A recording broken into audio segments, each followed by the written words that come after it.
आप सभी को goodwill coaching centre of commerce में सभी को हार्दिक अभिनंदन है। आप सभी स्वस्थ होंगे, बहुत अच्छे होंगे। मैं भी स्वस्थ हूँ। आज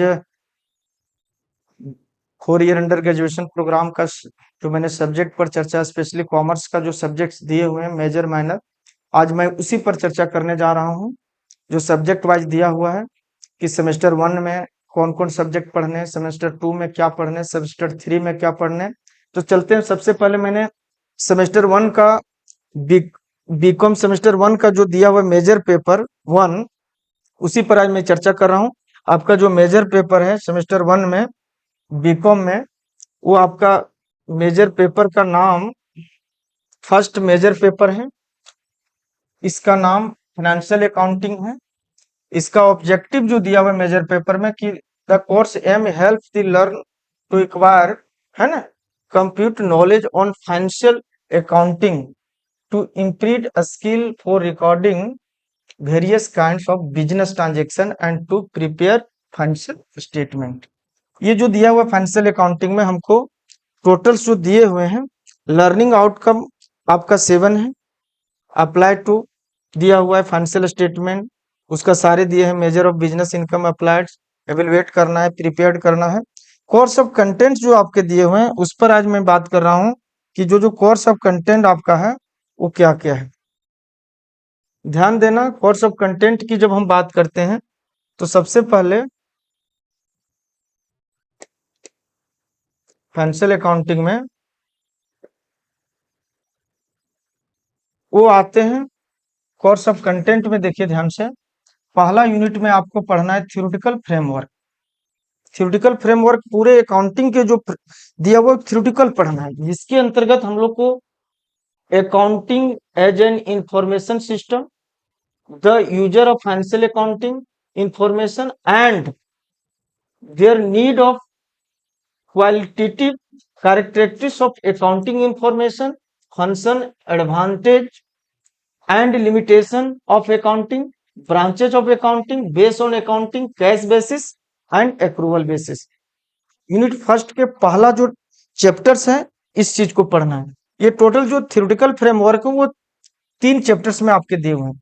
दूसरा चैप्टर्स में आप जाएंगे, फाइनेंशियल अकाउंटिंग प्रिंसिपल पढ़ना है, कॉन्सेप्ट एंड कन्वर्टेशंस पढ़ना है।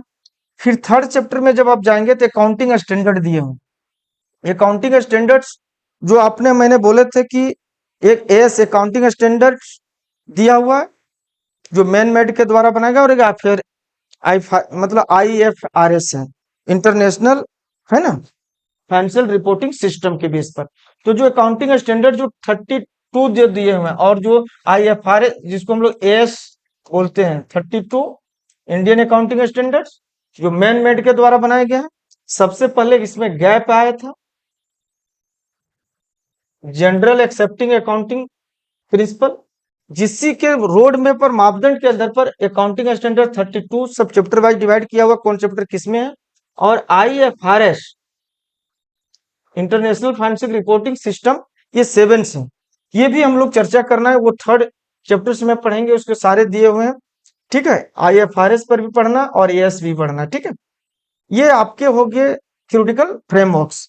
यूनिट 2 में जब आप जाएंगे तो देखिए अकाउंटिंग प्रोसेस है। अकाउंटिंग प्रोसेस की जब हम बात करते हैं तो फर्स्ट जो चैप्टर इसमें है, from recording of business transactions to preparation of trial balance including adjustment,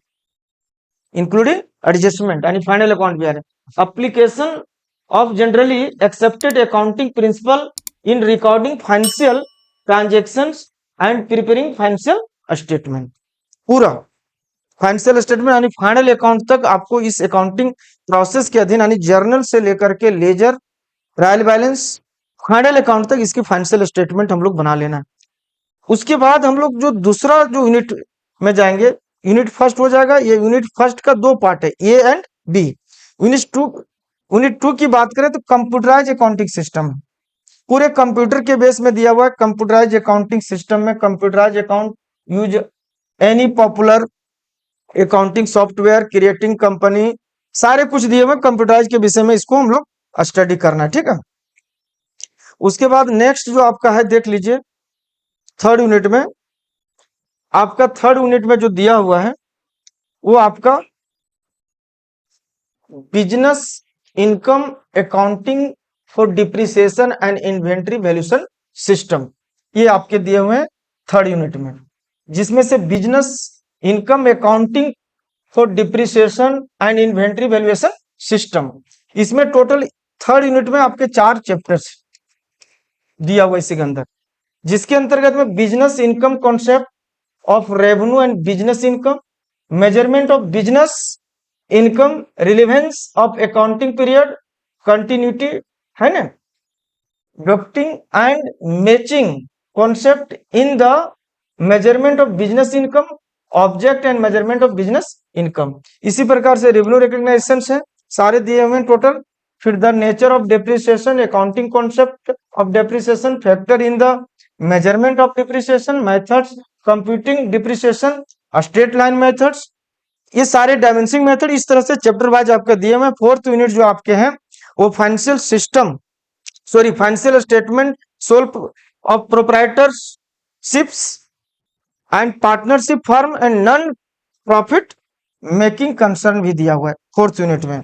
और लास्ट जो यूनिट आपके हैं उसमें से आपका लास्ट यूनिट जो आपका दिया हुआ है 5, वो ब्रांच अकाउंट है, जो बहुत इंपॉर्टेंट चैप्टर्स है। ये तो आपका मैंने जो भी 4 यूनिट तक बताए वो आपका सारे बेसिक 11 से रिलेटेड बहुत सारे चैप्टर और 12 से थे, लेकिन जो ब्रांच अकाउंट्स हैं ये आपके स्पेशली और एक वैल्यूएशन ऑफ जो स्टोर्स था इन्वेंट्रीज के रिलेटेड, वो आपको हम लोग को ध्यान देना है।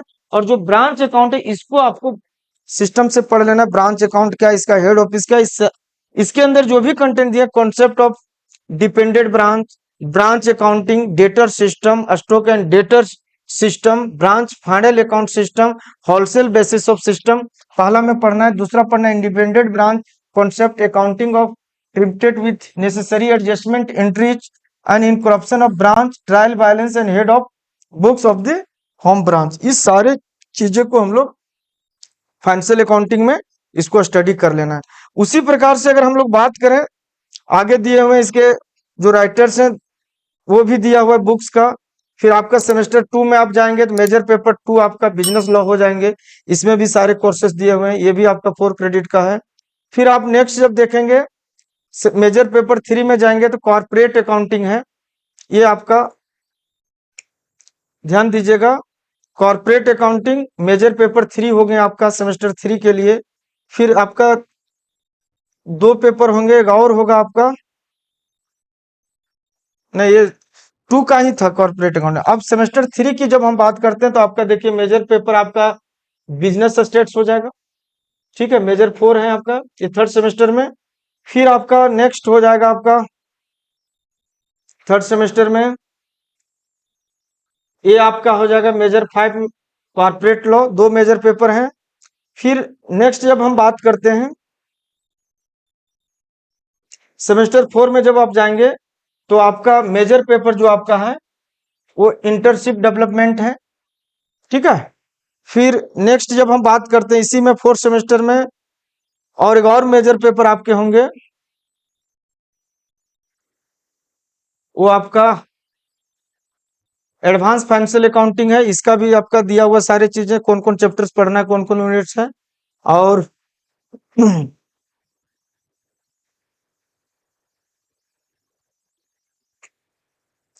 सारे दिए हुए हैं। और इसी में मेजर इंडस्ट्रियल मतलब देखो industrialisation relations and labour law भी पढ़ना है, ठीक है। और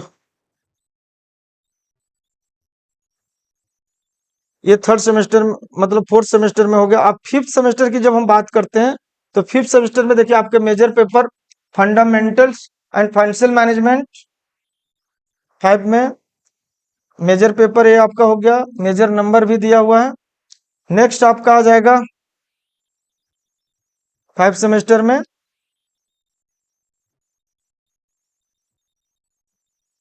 ऑडिटिंग भी है 5 सेमेस्टर में आपका, ये भी मेजर पेपर 10 है 5 सेमेस्टर के लिए। फिर इसका भी सब कुछ दिया हुआ है, इस चार्ट को देख लेना है। फिर आपका हो गया मेजर 11 ह्यूमन रिसोर्स मैनेजमेंट, इस सेमेस्टर 5 का ही है, 3 मेजर होंगे आपके। इसी प्रकार से सारे डिटेल्स आपके दिए हुए हैं, ठीक है। और इसको समझ लेने से आपको कहीं तरह का दिक्कत नहीं होगा। धन्यवाद।